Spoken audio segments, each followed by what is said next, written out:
नमस्कार, आदाब। प्रोग्राम शख्सियत में आपका स्वागत है। मैं हूं समीना। लब पे उसके कभी बद्दुआ नहीं होती, बस एक माँ है जो कभी खफा नहीं होती। या लिपट जाता हूँ मैं माँ से और मायूसी मुस्कुराती है, मैं उर्दू में गज़ल कहता हूँ, हिंदी मुस्कुराती है। ये चंद अशार हैं, लेकिन इनमें छिपा है ज़िंदगी का फ़लसफ़ा, इंसानियत का फ़लसफ़ा। एक ऐसी शख्सियत जिसने बरसों बरस अपने अशार से लोगों को न सिर्फ मुतासिर किया, बल्कि ये सोचने पर मजबूर कर दिया कि दरअसल रिश्तों की हकीकत है क्या। प्रोग्राम शख्सियत में हमारे साथ हैं आज मशहूर व मारूफ शायर मुनव्वर राणा।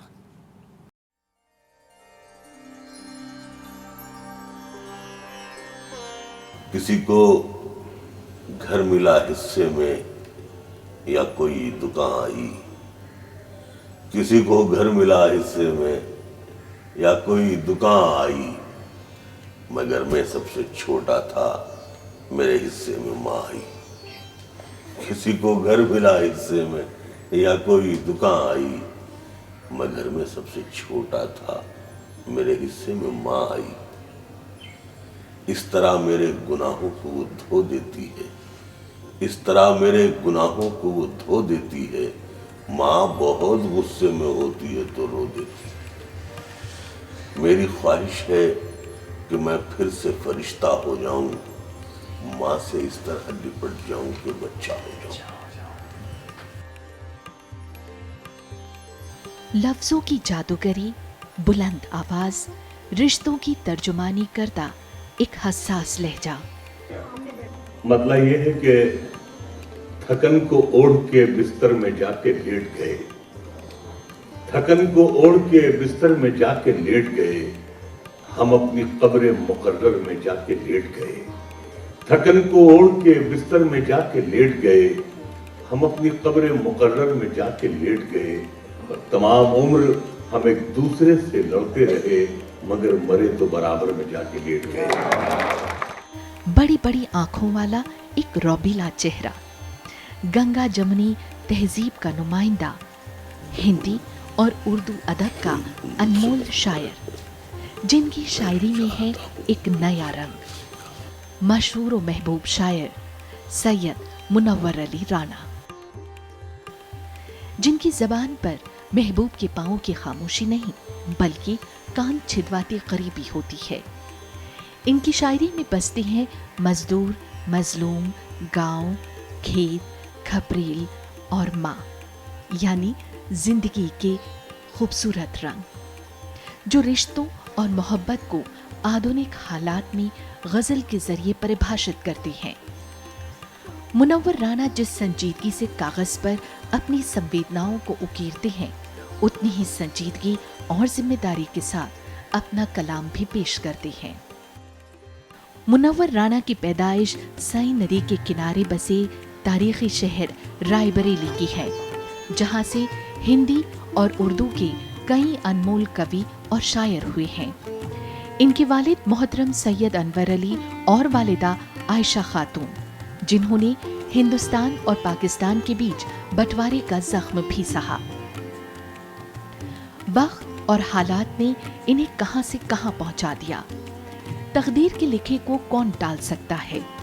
जदीद शायरी को एक नया जाविया जो मिलना था, और तदबीर ने इन्हें एक अच्छा शायर बना दिया। मुनव्वर राणा की कई किताबें हिंदी और उर्दू में प्रकाशित हो चुकी हैं। माँ, मुहाजिरनामा, गजल गाँव, घर अकेला हो गया जैसी किताबें सर फहरिस्त हैं। मुनव्वर राणा की शायरी एक नए अंदाज में है, साथ ही गजलों के जरिए दुनिया में अमन, शांति और भाईचारे और पैगाम मोहब्बत का ये सबक भी देती हैं। यही वजह है कि आम के साथ खास आदमी इनके साथ जुड़ता जाता है। मुमकिन है हमें गांव भी पहचान न पाए, बचपन में ही हम घर से कमाने निकल आए। और शेर इसमें ये अर्ज किया है कि ऐ रेत के जर्रे तेरा एहसान बहुत है, ऐ रेत के जर्रे तेरा एहसान बहुत है, आंखों को भिगोने के बहाने निकल आए। बहुत बहुत खुशामदीद मुनव्वर राणा साहब प्रोग्राम शख्सियत में। बहुत अच्छा लग रहा है आज आपको अपने बीच देखकर। नहीं, बहुत शुक्रगुजार हैं कि राज्यसभा टीवी ने मुझे इस खिदमत का मौका दिया। बातचीत की बाकायदा शुरुआत करें और शुरुआत वहीं से जहाँ से आपका ताल्लुक़ है, आपकी अपनी मिट्टी से, रायबरेली से, जहाँ आपका और आपके ख़ानदान का ताल्लुक़ रहा। बेशक बचपन के दिन बहुत खूबसूरत होते हैं, तो छुटपन के ही दिनों से शुरुआत करें। खूबसूरत यादों के साथ आप इस कार्यक्रम में अपने बचपन की यादों को हमारे साथ ज़रूर शेयर कीजिए। मेरा एक शेर है कि मेरा बचपन था, मेरा घर था, खिलौने थे मेरे, सर पे माँ बाप का साया भी गज़ल जैसा था। मेरा बचपन था, मेरा घर था, खिलौने थे मेरे, सर पे माँ बाप का साया भी गज़ल जैसा था। नर्म नाजुक सा, बहुत शौक सा, शर्मीला सा, कुछ दिनों पहले तो राना भी गज़ल जैसा था। क्या बात है। बचपन कहीं भी गुजरे बहुत खूबसूरत होता है, और बचपन अगर दुख में गुजरता है तो और ज़्यादा खूबसूरत होता है।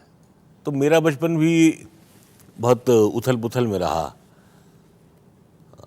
वालिद साहब जब पूरा घर जब मैक्सिमम लोग पाकिस्तान माइग्रेट कर गए, तो फिर ये हुआ कि वो जो ज़मींदारी की मुट्ठी थी, वो सब ज़मींदारी की रेत सब मुट्ठी से निकल गई।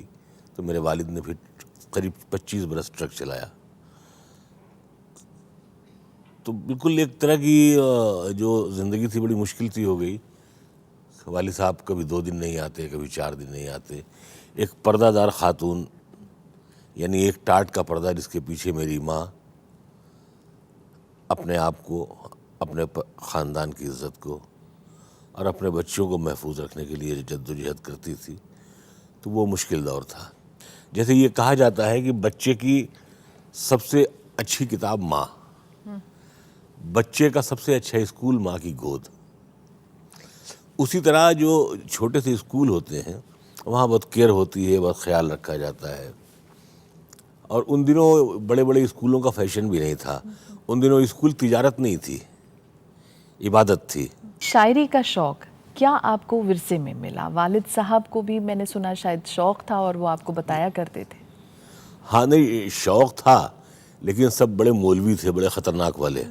तो मैंने किसी राइटअप में लिखा है कि मेरा बचपन तो उन दहशतगर्द बुज़ुर्गों के बीच में गुजरा है कि सिनेमा का पोस्टर देखने से पहले ही थप्पड़ पड़ जाता था।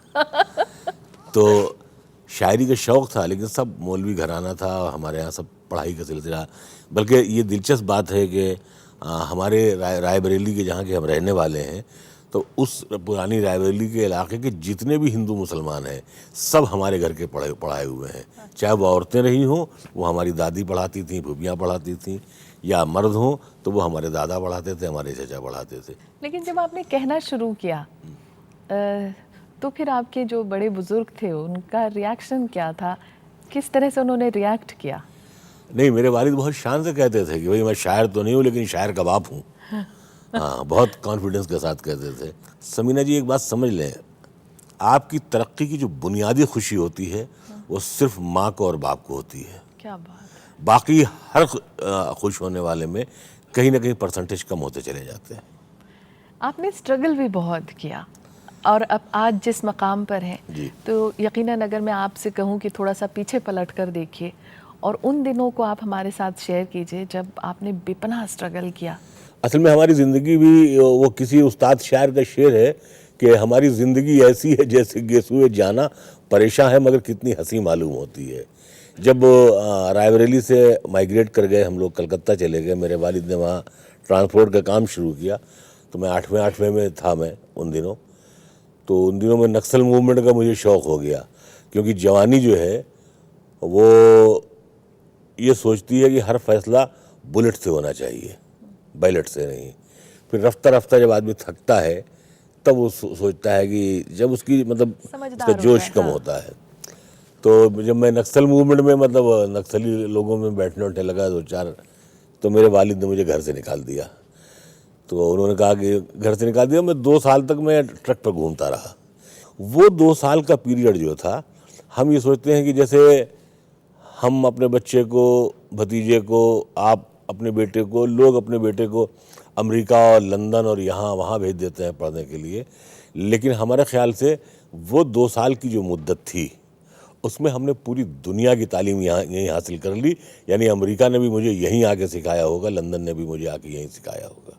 बहुत ज़बरदस्त तजुर्बा रहा। हाँ। थोड़ा सा आगे बढ़े, लखनऊ आप आए, उस वक्त की जो अदबी महफिलें थीं उनके बारे में कोई यादगार वाक़या अगर आपको याद आता हो तो। देखिए, लखनऊ से हमारा पुराना ताल्लुक़ इस लिहाज से ज़्यादा था कि चूँकि मैं हज़रत वाली आसी का शागिर्द था, तो वाली भाई से मैंने सीखना शुरू किया। वाली भाई ने मुझे, वाली आसी साहब ने मुझे जो भी शायरी की शुद्धबुद्ध मैंने सीखी वो उन्हीं से सीखी। कोई आप लोगों ने जब कहना शुरू किया उस वक्त का कोई अगर वाक़या याद आता हो तो हमारी ऑडियंस के साथ शेयर कीजिए।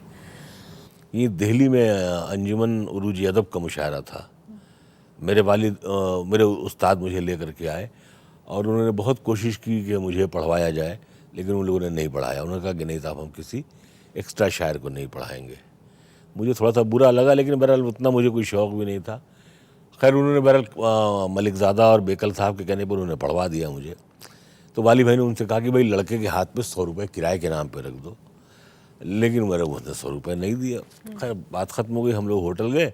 वाली भाई हमारे बहुत 5 वक्ता नमाजी थे, बहुत दीनदार। खैर वो नमाज़ पढ़ने लगे फजर की और बार बार शर्मिंदा होते थे कि यार मेरी वजह से तुम्हें शर्मिंदा होना पड़ा। अरे मैंने कहा छोड़िए वाली भाई, कैसी बात कर रहे हैं।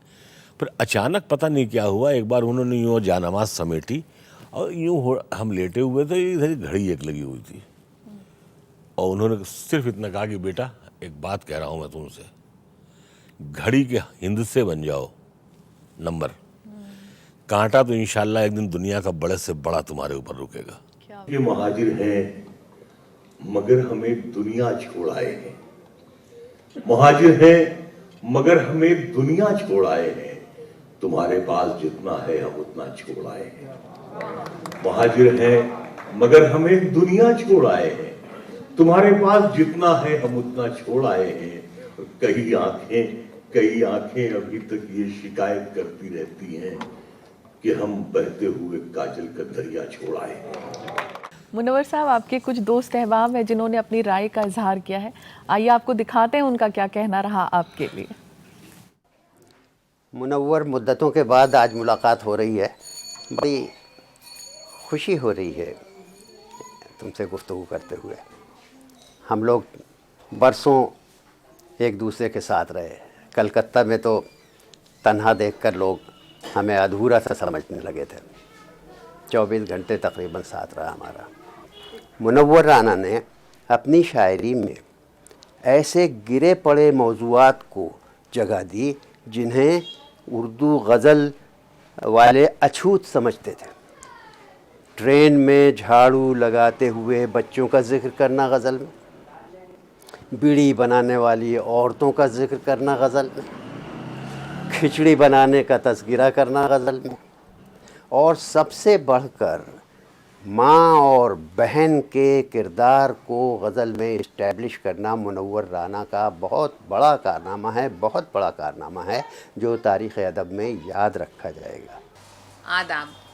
हमारे भाई मुनव्वर राना बैक वक्त पाए के शायर हैं, अदब परस्त हैं और मुशायरों की महफ़िलों की रौनक हैं और मुश्तरका तहज़ीब की शायरी करते हैं, मुहब्बत की शायरी करते हैं। हम ज़ाती तौर पे ये कहेंगे कि वो हमारे भाई की तरह हैं और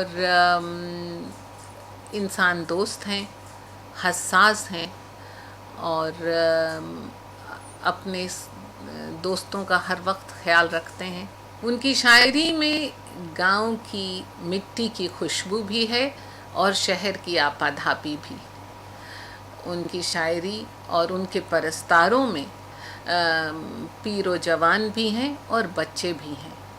और हाँ, ख़ास करके उनकी शायरी जो माँ के लिए है, माँ के कदमों के तले जन्नत है, ये उन्होंने अपनी शायरी में क्या खूबसूरती से बताया है। आपकी कलम इसी तरह बखूबी चलती रहे हमेशा। क्या कहना चाहेंगे इनके लिए? हाँ, मेरे लिए बहरहाल बहुत एजाज़ की बात है कि कामना बहन बहुत हमसे मोहब्बत करती हैं, बहुत हमारा ख्याल करती हैं और बड़ी जानकार हैं उर्दू की। हाँ, वो दिखाई नहीं देती लेकिन बहुत पढ़ी लिखी खातून हैं, शेर की रूह तक पहुंचती हैं। जहाँ तक डॉक्टर मुज़फ़्फ़र हनफ़ी साहब का मामला है, मैंने मुज़फ़्फ़र हनफ़ी साहब को पढ़ने के बाद शेर कहना शुरू किया। तो आज भी मेरा ये दावा है कि जितने शेर मुझे डॉक्टर साहब के याद होंगे उतने उनको अपने शेर नहीं याद होंगे। हाँ, तो डॉक्टर साहब बहुत बड़ी शख्सियत के मालिक हैं, लेकिन चूंकि बहुत सादा ज़िंदगी गुजारते हैं और जाहिर सी बात है हमारे मतलब उस्ताद की का दर्जा रखते हैं, वो हमारे बड़े भाई का दर्जा रखते हैं। तो जैसे दुनिया में सब चीज़ें हासिल करनी चाहिए वो फ़न उनको नहीं आता है। तो मुज़फ़्फ़र साहब, आपसे बातचीत का सिलसिला हम जारी रखेंगे। ले रहे हैं हम एक छोटा सा ब्रेक, हाजिर होते हैं बस थोड़ी देर में। आप देखते रहिए प्रोग्राम शख्सियत।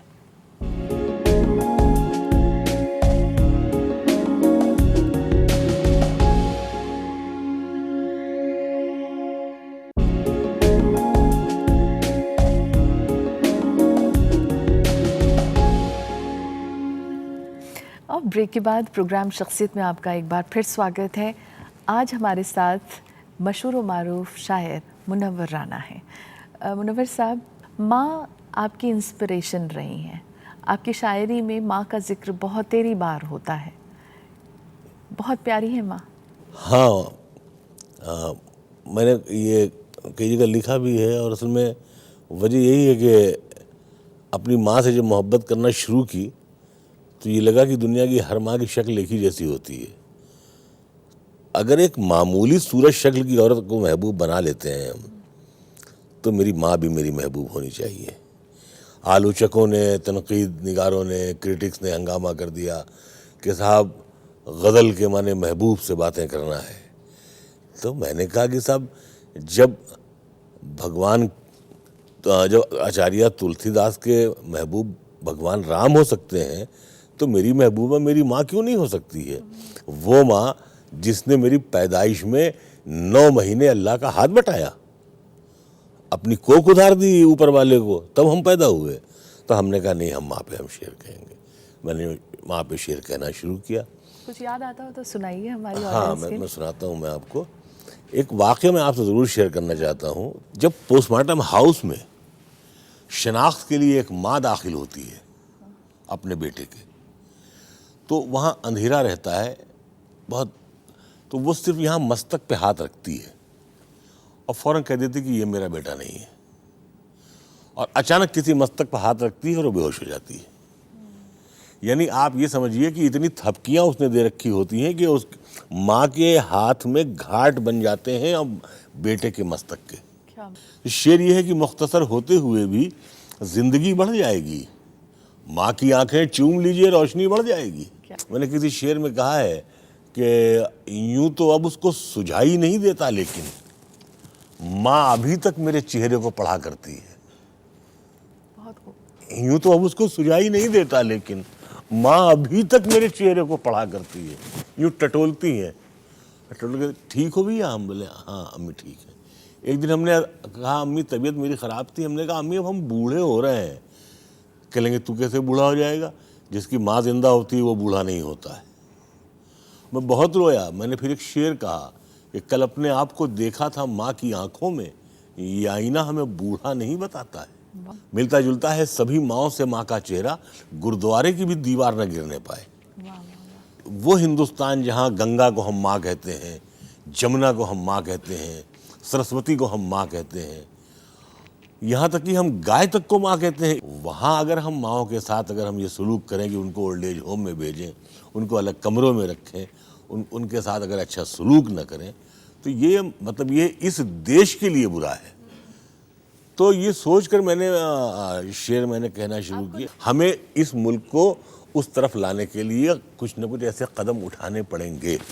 मसलन माँ की दवा के लिए अगर हम 10,000 देते हैं तो इनकम टैक्स में कोई छूट नहीं है। मेरे जैसे आदमी को अगर 24 घंटे के लिए इनकम टैक्स का महकमा दे दिया जाए तो मैं ये ऑर्डर कर दूं कि 10 लाख रुपए माँ पर दवा के लिए खर्च करने वाले पर 1 करोड़ रुपए की इनकम की छूट दी जाएगी। क्या बात है। मुल्क की बात आपने की, तो सांप्रदायिकता से जंग आपकी बड़ी पुरानी है। यू बिलीव मी समीना कि मुझे मालूम ही नहीं था कि ये, मतलब मैं 15-16 बरस का हो गया था, मुझे नहीं मालूम था कि हिंदू मुसलमान क्या होता है। हमारा बचपन ऐसा था कि जितनी छतें थी हमारे यहाँ रायबरेली में, तो वो छतें किसी हिंदू या किसी मुसलमान की थी नहीं, सब मेरी बुआओं की थी या मेरी मौसी की थी। मेरे वालिद के इंतकाल के बाद जब हमारे पड़ोस में बारात आ रही थी, तो उन लोगों ने कहा कि गाना यहाँ पर वो करीब आकर के यहाँ बाजा मत बजाइएगा, यहाँ पर हमारे एक पूर्वज थे अनवर राना, उनका इंतकाल हो गया है। तो उन लोगों ने कहा कि साहब वो तो मुसलमान थे, तो कहने लगे इससे क्या हुआ, हमारे बुजुर्गों ने रा से राम कहना तो उनके ही पूर्वजों से सीखा है। तो आप ये देखिए कि हम उस मुल्क के रहने वाले, उस शहर के रहने वाले, हम तो आई कैन नॉट टॉलरेट। मैंने शेर कहा कि ये देखकर पतंगे भी हैरान हो गईं, अब तो छतें भी हिंदू मुसलमान हो गईं। तो मैंने इस तरह के मैंने शेर कहा कि शहर को फिरका परस्ती की वबा खा जाएगी, शहर को फिरका परस्ती की वबा खा जाएगी, ये बुजुर्गों की कमाई दाश्ता खा जाएगी। वाह वाह। शहर को फिरका परस्ती की वबा खा जाएगी, ये बुजुर्गों की कमाई दाश्ता खा जाएगी। अपने घर में सर झुकाए इसलिए आया हूं मैं, इतनी मजदूरी तो बच्चे की दवा खा जाएगी। बहुत खूब। तो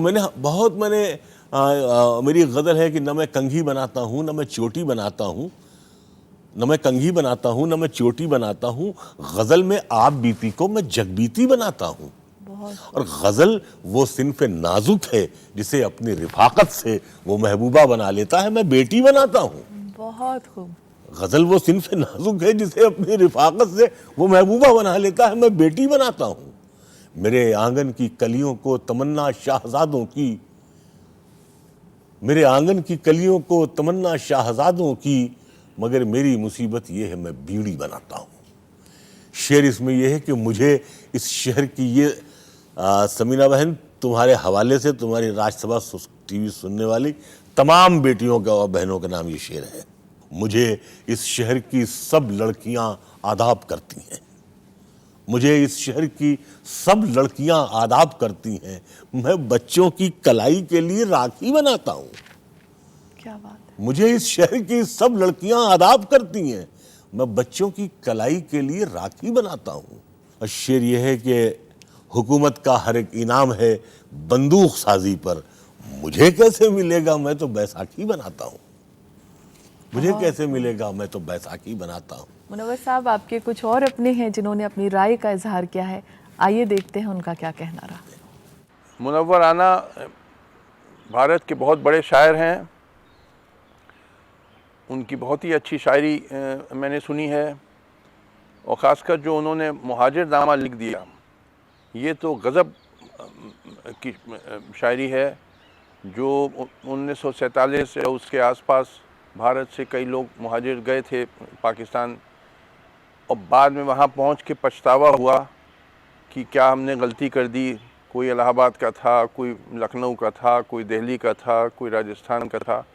वहाँ पहुँच के उनको लगा कि किसी विदेश में आ गए हैं और अपना गंगा जमुना की ज़मीन को छोड़ दी बेवकूफ़ी में। बड़ा पछतावा हुआ, मगर अब एक बार चले गए तो अपनी इंडियन नेशनैलिटी तो खो दी, और भारत का वीज़ा मिलना बड़ा पाकिस्तानियों को मुश्किल हो जाता है। तो बड़ा पछतावा हुआ, तो उसी का उन्होंने जिक्र किया। बहुत ही बढ़िया उनकी वो नज़्म है, ऐसा मैंने बहुत ही कम पढ़ी है। नॉर्मल लाइफ में बहुत ही बेहतरीन आदमी हैं, बहुत ही शाइस्ता आदमी, बहुत ही कल्चर्ड आदमी, बहुत तहज़ीब के आदमी, बड़ी मधुर भाषा बोलते हैं। मुनव्वर राना साहब के बारे में मुझे कुछ कहना, और ये हो कि कुछ समय में कहना, कुछ सीमाओं में कहना, तो मेरे लिए बड़ा कठिन सा हो जाता है, क्योंकि आपके पास एक 20 बरस की यादें होती हैं, तो उस 20 बरस की यादों को बड़ा मुश्किल होता है कि आप बहुत कम लफ्ज़ों में कह सकें। मुनव्वर राना साहब हर रिश्ते में जीते हैं, रिश्तों के साथ जीते हैं, और शायद यही उनको बड़ा शायर बनाती है। शायद यहीं से वो संवेदनाओं के शब्द पाते हैं, जब वो एक एक रिश्ते को महसूस करते रहते हैं। यानी मुनव्वर राना अपना जो व्यक्तित्व है वो लाद के ओढ़ के नहीं चलते, वो महानता को ओढ़ते नहीं, बल्कि रिश्तों को जीते हैं, और हमको आपको महान लगते हैं, आने वाली नस्लों को महान लगेंगे, और आज के दौर में वो लगते हैं अपने समय के सबसे बड़े शायर, सिर्फ इसलिए क्योंकि बहुत ही सरल, सहज और सच्चे इंसान हैं। कैसा लगता है जब लोग आपके लिए सरल, सहज और रिश्तों में जीता हुआ एक इंसान बताते हैं आपको? नहीं, ये मोहब्बत है उन लोगों की, और मतलब ये कि वो तो उनका शाद अदीम आबादी का शेर है कि अब तक एक उम्र पे जीने का ना अंदाज आया, ज़िंदगी छोड़ दे पीछा मेरा मैं बाज आया। तो अब तो बेटे 60वीं सीढ़ी पर पैर रखने के बाद तो अब ये सोचते हैं कि मतलब जो अब तक गुजरी है, फ़कीरों में उठे बैठे हैं, शाहाना गुजारी है, अभी तक जितनी गुजरी है फ़कीराना गुजारी है। बहुत खूब। सेकुलरिज्म पर आपकी राय ज़रूर जानना चाहेंगे। सही मायने में अगर सेकुलरिज्म की बात की जाए, है क्या? यानी हिंदुस्तान में सेकुलरिज्म की जो मिसालें हैं वो इस तरह की हैं कि एक बहुत मशहूर वाक़या है। ग़ुलाम गौस खां महारानी झांसी का तोपची खड़ा हुआ है अंग्रेज़ों से मुकाबले के लिए, और महारानी से इजाज़त लेता है कि अगर हम इस तरफ से हम फायर करते हैं, तोप चलाते हैं, तो एक मंदिर जद में आता है, और अगर हम इसका रुख यूँ करते हैं तो एक मज़ार जाता है। महारानी हुक्म फरमाए कि ग़ुलाम गौस आपका खादिम क्या करे? महारानी ने मुस्कुराते हुए कहा कि मज़ार में सो रहे फ़कीर की नींद में खलल न पड़े, मंदिर हम फिर से बनवा देंगे। तो अब इससे आगे इस मुल्क में सेकुलरिज्म के लिए क्या कहना है? ये हमारा मुल्क जो है ये सेकुलरिज्म की यूनिवर्सिटी है। चलते चलते मुनव्वर साहब, चूँकि हमारे कार्यक्रम की एक ख़ास बात ये भी है कि यकीनन फिल्मों ने कहीं ना कहीं आपको भी मुतासिर किया होगा। कोई एक गीत अगर आपको इस वक्त याद आता हो जो आप हमारी ऑडियंस के साथ शेयर करना चाहें अपनी पसंद का? चलिए, इसमें हम आपकी पसंद शेयर किए लेते हैं। नहीं, मेरे को तो बहुत से गाने पसंद है। आप अपनी पसंद का कोई एक गीत बता दें। नहीं, मुझे वो शहरियार का वो गीत जो है वो मुझे बहुत पसंद है। इस शहर में तुम जैसे दीवाने हजारों हैं। इन आँखों की मस्ती के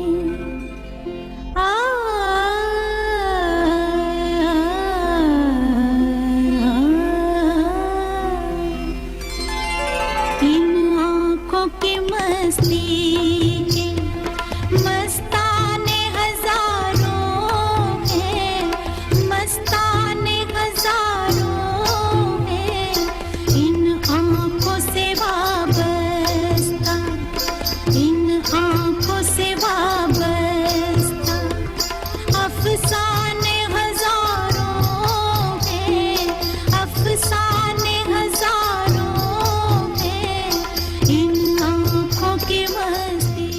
तो मुनव्वर साहब, आप आज हमारे इस प्रोग्राम में आए, आपका बहुत बहुत शुक्रिया। और मैं आपके राज्यसभा टीवी के माध्यम से, ज़रिए से मैं तमाम हिंदुस्तान के लोगों से मैं यही कहना चाहता हूँ कि कल कोई भी संसद हो, कोई भी सदन हो, कोई भी दरबार हो, कोई स्टेज हो, कोई हुकूमत हो, आप ही को होना है, आप नौजवानों को, बेटों को होना है। और मैं आप लोगों से सिर्फ इतनी गुजारिश कर सकता हूँ कि बस इतनी इल्तिजा है, तुम इसे बर्बाद मत करना। बस इतनी इल्तिजा है, तुम इसे बर्बाद मत करना।